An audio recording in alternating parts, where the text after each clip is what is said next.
Assalamualaikum warahmatullahi wabarakatuh. Bismillahirrahmanirrahim. Alhamdulillahi rabbil alamin. Wassalatu wassalamu ala asyrafil anbiya'i wal mursalin nabiyyina Muhammadin wa ala alihi wa sahbihi ajma'in. Rabbi shrah li sadri wa yassir li amri wahlul 'uqdatan min lisani yafqahu qawli, amma ba'du. Alhamdulillah, syukur pada Allah Subhanahu wa taala. Allah rezekikan kepada kita untuk masih lagi hidup, bernafas, bernyawa, sihat walafiat. Dan kita doakan kepada Allah agar Allah Subhanahu wa taala menyembuhkan orang-orang yang sakit di kalangan kita dan melindungi orang-orang yang sihat serta melimpahkan rahmatnya kepada kita semua, insya-Allah. Muslimin dan muslimat yang dirahmati Allah, kita baca pada hari ini dari ayat yang ke-29 dari surah Al-Anfal. Surah Al-Anfal ayat yang ke-29. A'udzu billahi minasy syaithanir rajim. Bismillahirrahmanirrahim. يا أيها الذين آمنوا إن تتقوا الله يجعل لكم فرقانا ويكفر عنكم سيئاتكم ويغفر لكم والله ذو الفضل العظيم وإذ يمكر بك الذين كفروا ليثبتوك أو يقتلوك أو يخرجوك ويمكرون ويمكر الله والله خير الماكرين وإذا تتلى عليهم آياتنا قالوا قد سمعنا لو نشاء لقلنا مثل هذا إن هذا إلا أساطير الأولين وإذ قالوا اللهم إن كان هذا هو الحق من عندك فأمطر علينا حجارة من السماء أو ائتنا بعذاب أليم وما كان الله ليعذبهم وأنت فيهم وما كان الله معذبهم وهم يستغفرون. Bismillahirrahmanirrahim. Alhamdulillah wassalatu wassalamu ala Rasulillah wa ala alihi wa sahbihi ajma'in. Rabbi shrah li sadri wa yassir li amri wahlul 'uqdatan min lisani yafqahu qawli, amma ba'd. Muslimin dan muslimat yang dirahmati Allah Subhanahu wa taala sekalian, ayat yang ke-29 kita baca ayat yang ke-29. Ya ayyuhalladzina amanu, wahai orang-orang yang beriman, in tattaqullah, jika kamu bertakwa kepada Allah, yaj'al lakum furqana, nescaya dia mengadakan bagi kamu petunjuk. Furqan, yang membezakan antara yang benar dengan yang salah.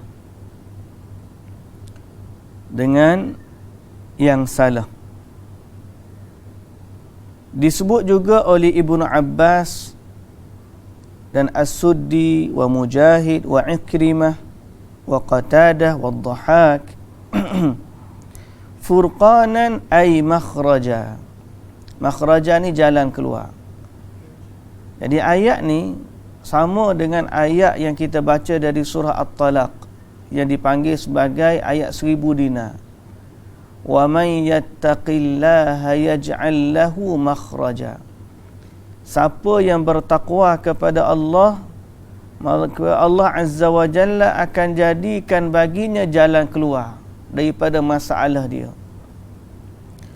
Dalam ayat ini Allah Ta'ala kata, in tattaqullah ya ayyuhallazina amanu, wahai orang-orang yang beriman, in tattaqullaha yaj'al lakum furqana, sekiranya kamu beriman atau bertakwa kepada Allah, maka Allah akan jadikan bagi kamu jalan keluar. Dalam riwayat yang lain dari Ibnu Abbas, furqanan ay najatan, kejayaan. Kalau kamu bertakwa kepada Allah, kamu berjaya.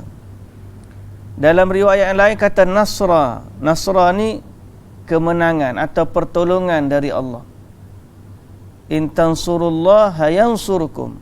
Kalau kamu tolong Allah, Allah menangkan kamu.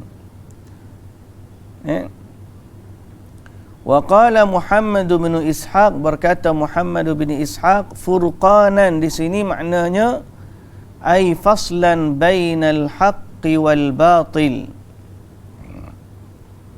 Itu Allah menjadikan kamu petunjuk yang boleh membezakan antara kebenaran dengan kebatilan. Wa hadha at-tafsir a'ammu mimma taqaddam wa huwa yastalzimu dhalika kullahu. Dan yang terakhir ni, iaitu Allah jadikan kamu pembeza. Bila kamu bertakwa kepada Allah, Allah jadikan bagi kamu pembeza antara kebenaran dengan kebatilan. Ini tafsir yang merangkumi semua makna yang sebelum ini.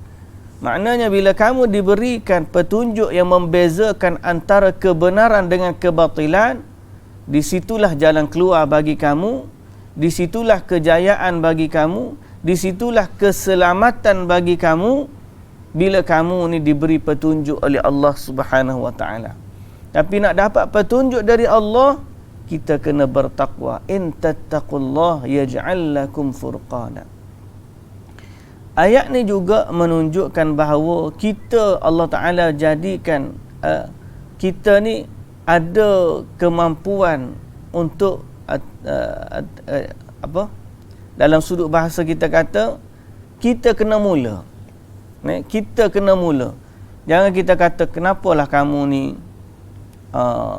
tidak bertakwa kepada Allah. Dia kata, tak tahulah, Allah tak bagi petunjuk kepada aku. Dia beralasan begitu. Sedangkan Allah Ta'ala kata dalam Quran, in tattaqullah, sekiranya kamu bertakwa kepada Allah, Allah jadikan kamu. Jadi betul petunjuk hidayah asal tu datang dari Allah. Tapi setelah kita mendapat hidayah dari Allah, Allah Azza wa Jalla juga memberikan petunjuk untuk beramal, bertakwa. Maka kita kena berusaha ke arah itu. Kemudian Allah permudahkan bagi kita, bagi keselamatan, tapi mesti ada usaha daripada kita. Mesti ada usaha daripada kita. Hidup ni bukanlah seperti bulu yang ditiup angin semata-mata. Mana ke kanan ke kiri, kita ikut je. Sedangkan Allah bagi kepada kita akal, fikiran. Allah bagi kepada kita petunjuk Al-Quran dan hidayah. Nanti orang ajak buat maksiat je. Orang suruh tinggalkan kewajipan, dia pun tinggal. Ikut je. Bila orang tanya, kenapa kamu buat gitu? Tak tahulah. Allah tak bagi hidayah. Itu adalah orang panggil fahaman Jabariyah. Jabariyah ni, kita ni tak ada kuasa apa. Kita ni hidup seperti bulu yang diterbangkan angin, ditiup je. Semuanya berlaku dengan takdir. Jadi kita berserahlah kepada takdir. Tapi sifat dia berserah tu tak sama dengan sifat ataupun petunjuk dari Al-Quran dan juga As-Sunnah. Dia melampau dalam menyerahkan sesuatu kepada takdir, sehingga dia buat maksiat pun dia kata takdir, dia buat apa pun dia kata takdir. Padahal dia ada pilihan yang Allah Ta'ala berikan.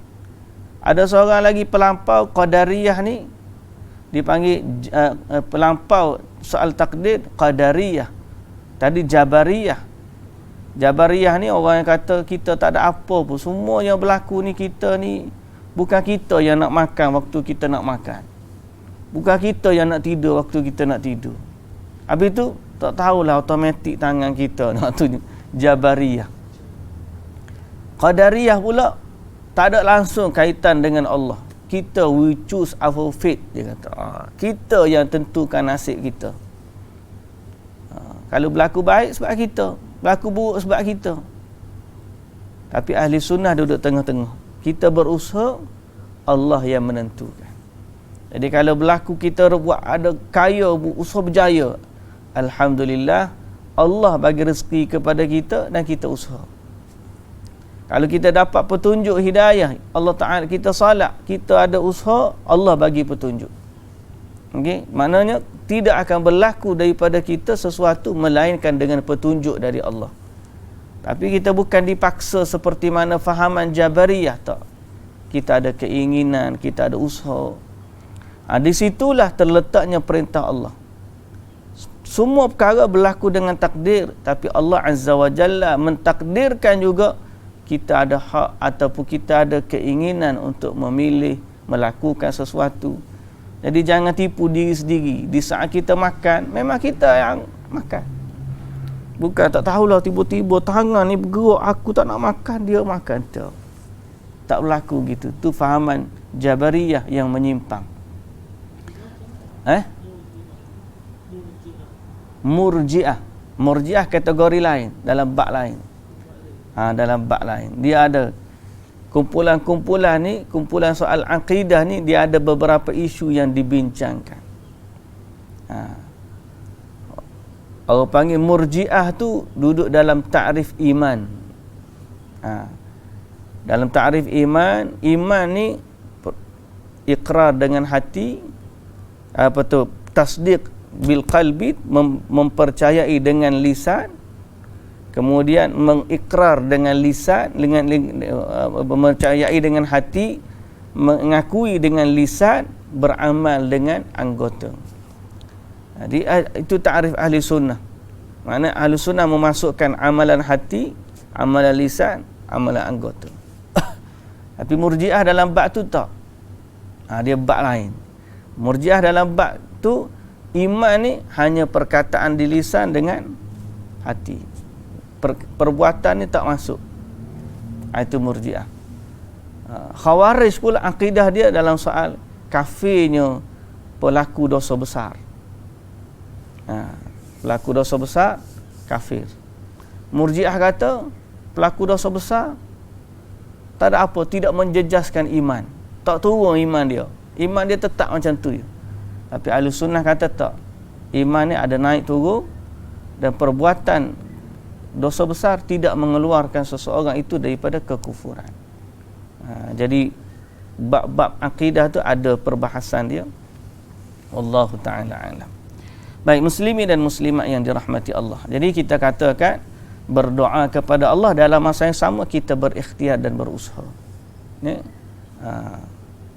Andai kata kita usaha tapi tidak diberikan taufik oleh Allah, maka jangan kita cela melainkan diri sendiri, sebab mestilah ada kesalahan daripada kita. Istighfarlah banyak-banyak agar Allah Azza wa Jalla mengampuni dosa-dosa kita. Baik, wa yukaffir ankum sayyiatikum, dan menghapuskan kesalahan-kesalahan kamu, iaitu dengan sebab takwa tadi kita dapat, pertama Allah bagi petunjuk, yang kedua Allah hapuskan dosa. Wa yukaffir ankum sayyiatikum, Allah hapuskan kesalahan, wa yaghfir lakum, dan Allah mengampunkan kamu.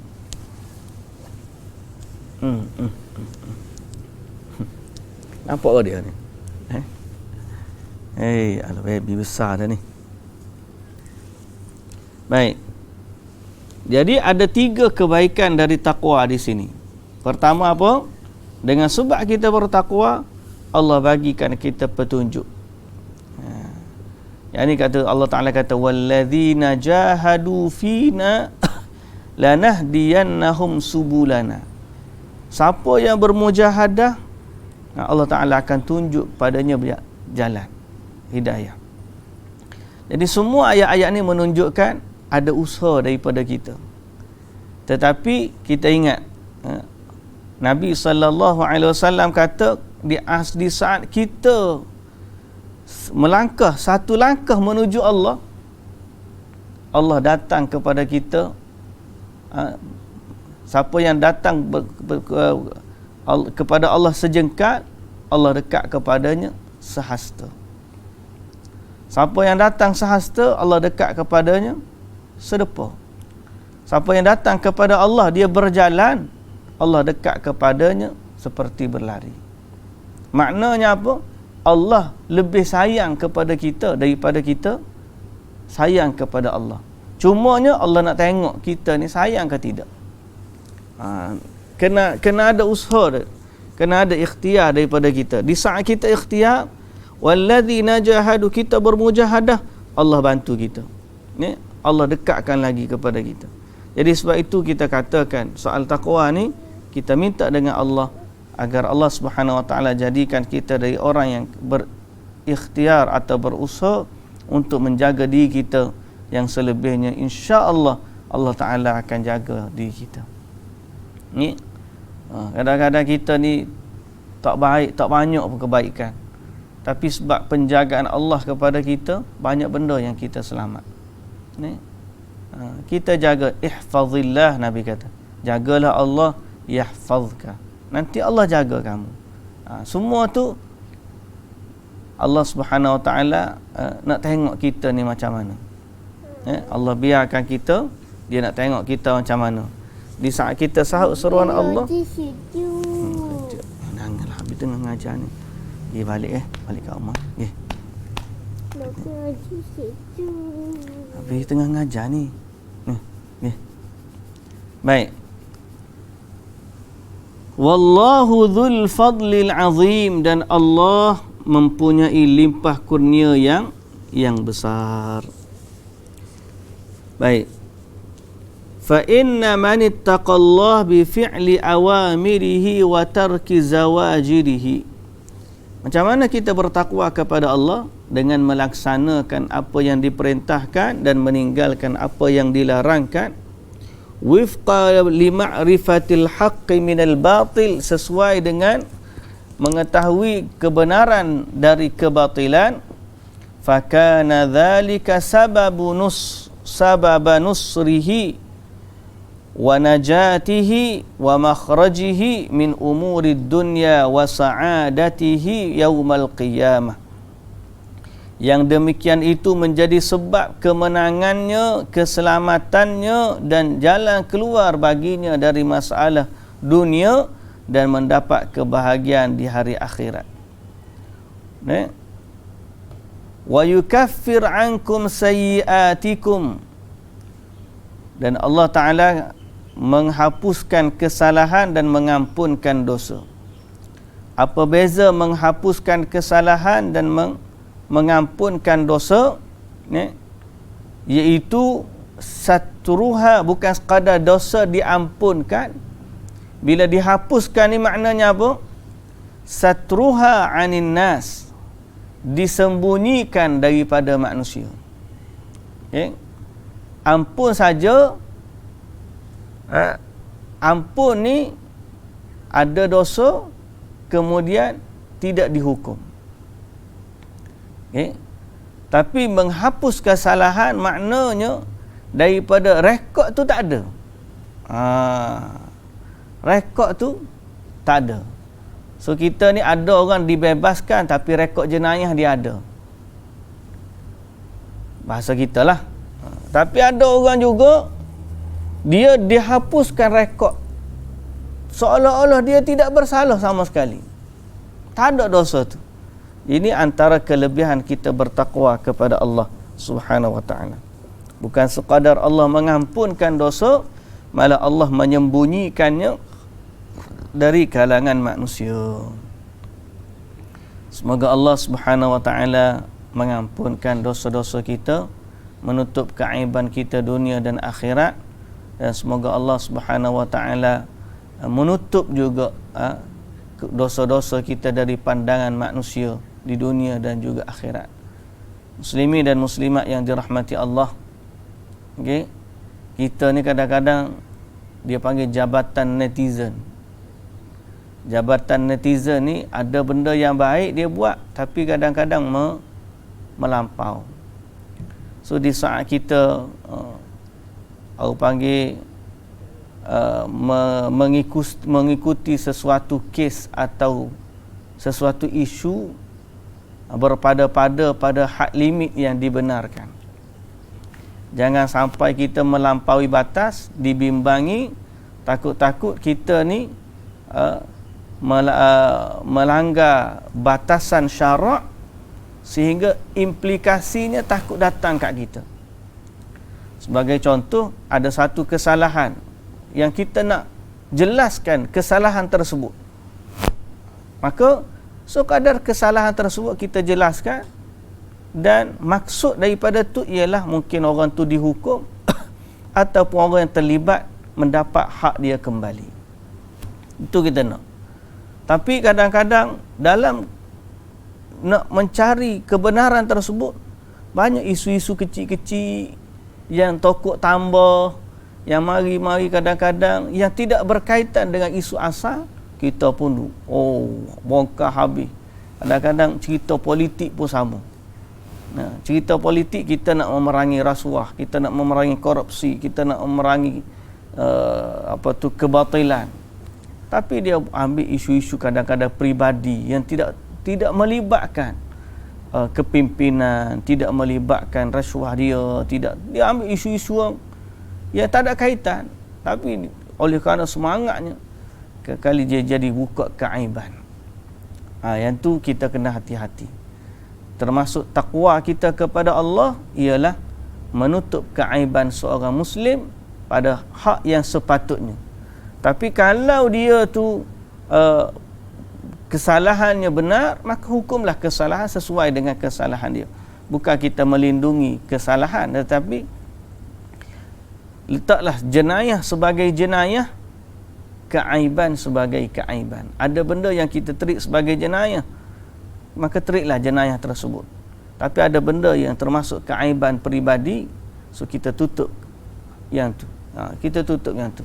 Sebab kita pun sebenarnya alhamdulillah hari ni Allah tak buka fail kita.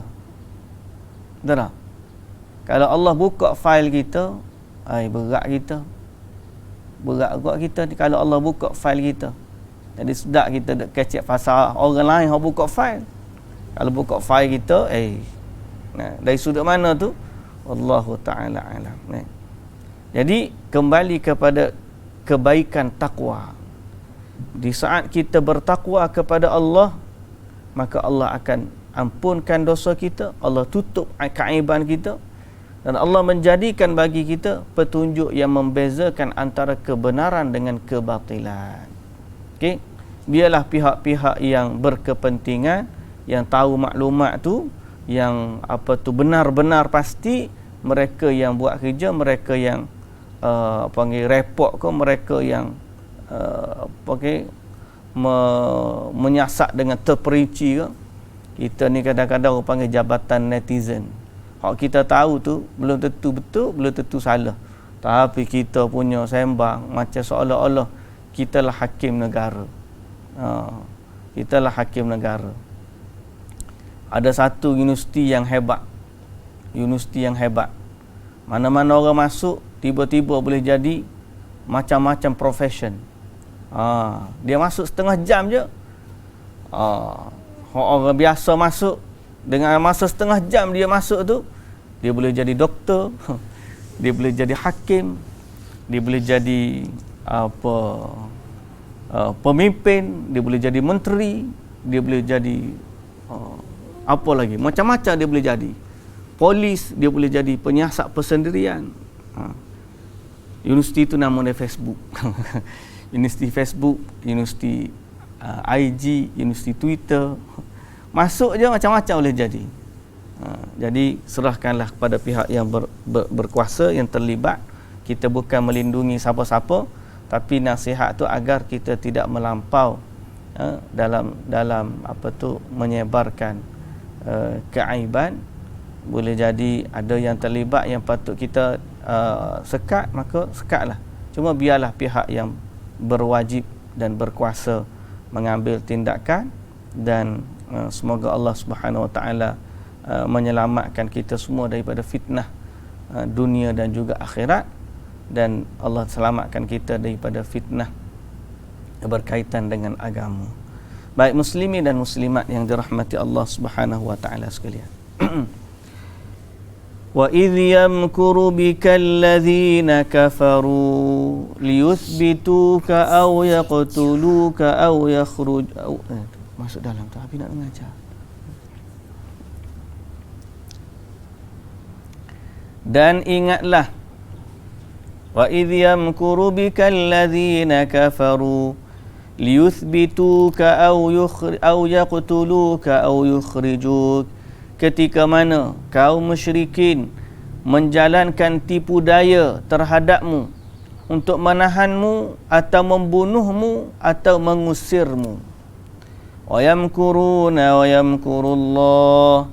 Mereka menjalankan tipu daya dan Allah menggagalkan tipu daya mereka. Wallahu khairul makirin. Kerana Allah sebaik-baik yang menggagalkan tipu daya. Baik. Ayat ni Allah ingatkan Nabi tentang satu situasi. Situasi mana? Situasi di mana orang-orang musyrikin bermesyuarat untuk menghalang dakwah Nabi.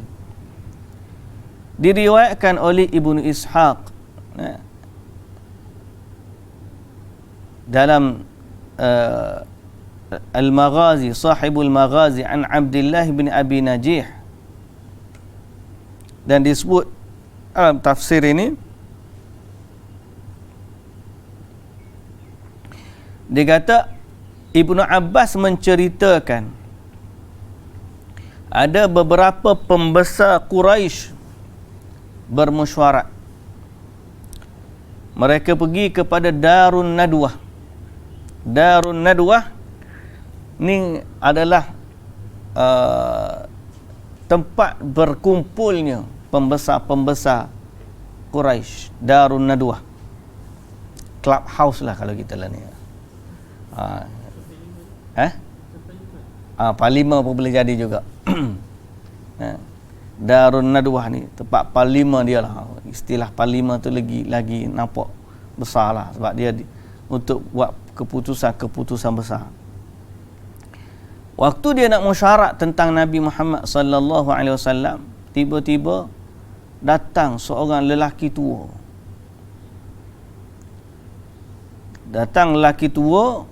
Mereka pun tanya, "Man anta? Kamu ni siapa?" Pasal orang Mekah tak kenal. Dia pun kata, lelaki tu kata, "Syaikhun min ahli Najdin." Aku ni seorang tua daripada bumi Najd. Tanah tinggi. Najd ni tanah tinggi.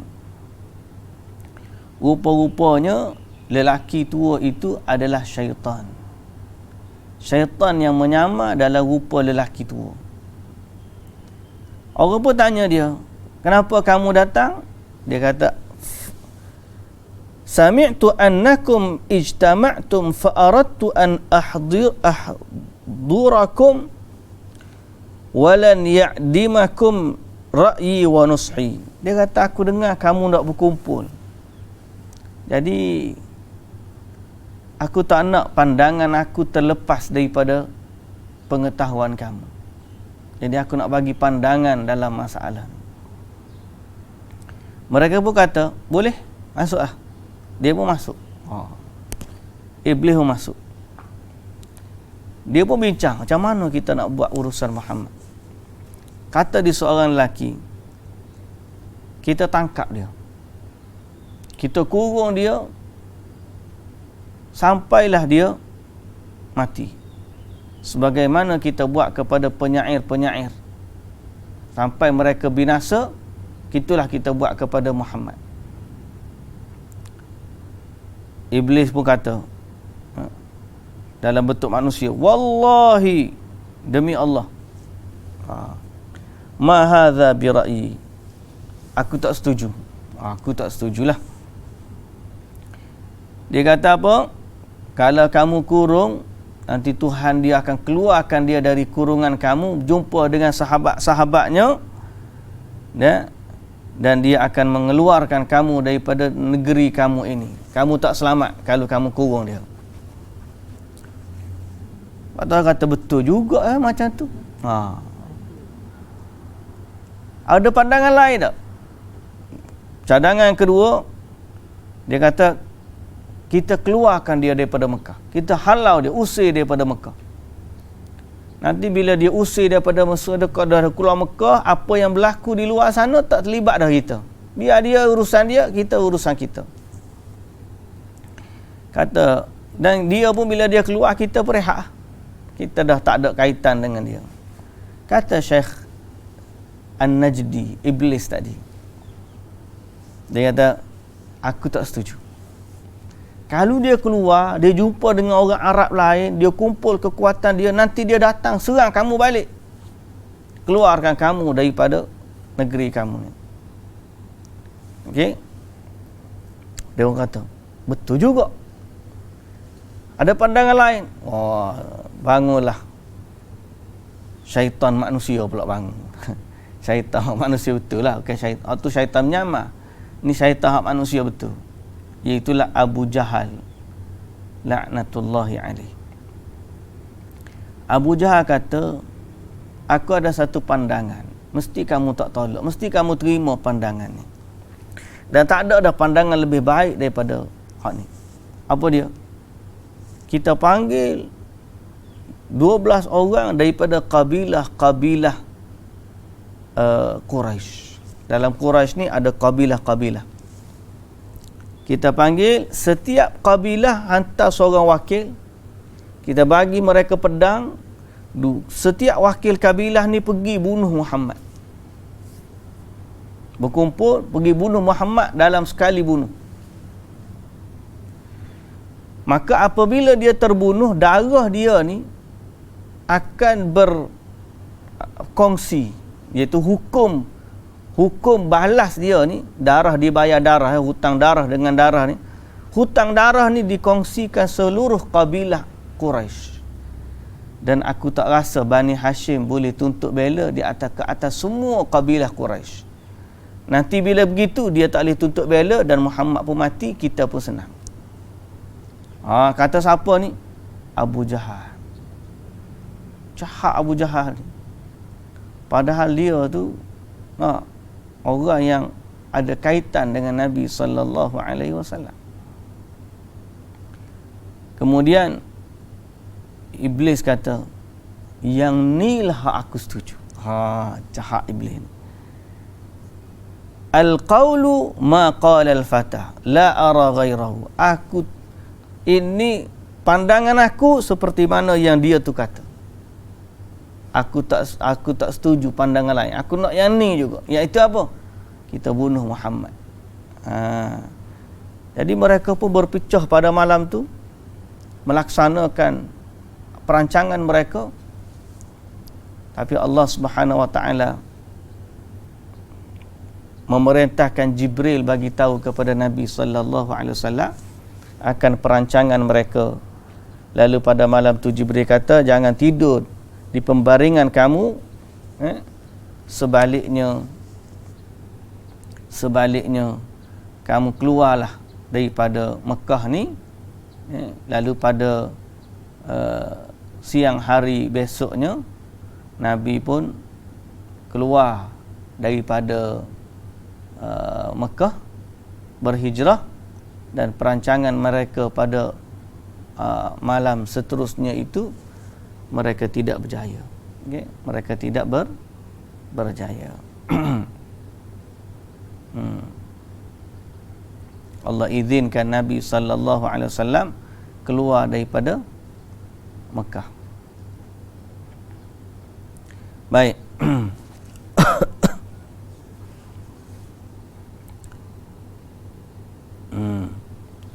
Kemudian wa idza tutla alaihim ayatuna qalu qad sami'na law nasha'u laqulna mithla hadza.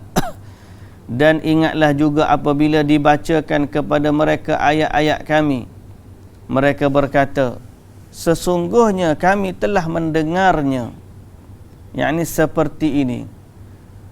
Dan sekiranya kami mahu, kami pun boleh cipta kata-kata seperti ini. Jadi Quraisy menolak wahyu dan mereka kata mereka pun boleh buat seperti mana yang dibaca oleh Nabi Muhammad sallallahu alaihi wasallam. In hadza illa asatirul awwalin. Dan mereka kata apa? Semua ini tidak lain melainkan cerita dongeng orang dahulu kala. Muhammad jumpa mana tak tahu, ni semua adalah dongeng orang-orang terdahulu. Padahal hati kecil mereka tahu. Mereka ni hati kecil mereka tahu bahawa Allah tu Tuhan yang sebenar. Sebab kalau kita tengok kepada riwayat tadi, riwayat cerita sirah, mereka pun reti bersumpah demi Allah, demi Allah. Orang musyrik ni dinamakan dia musyrik, beza dengan kafir.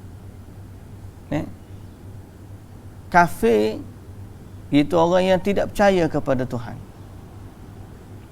Musyrik dia percaya kepada Tuhan, tapi dia mempersekutukan Tuhan dengan yang lain. Itu musyrik.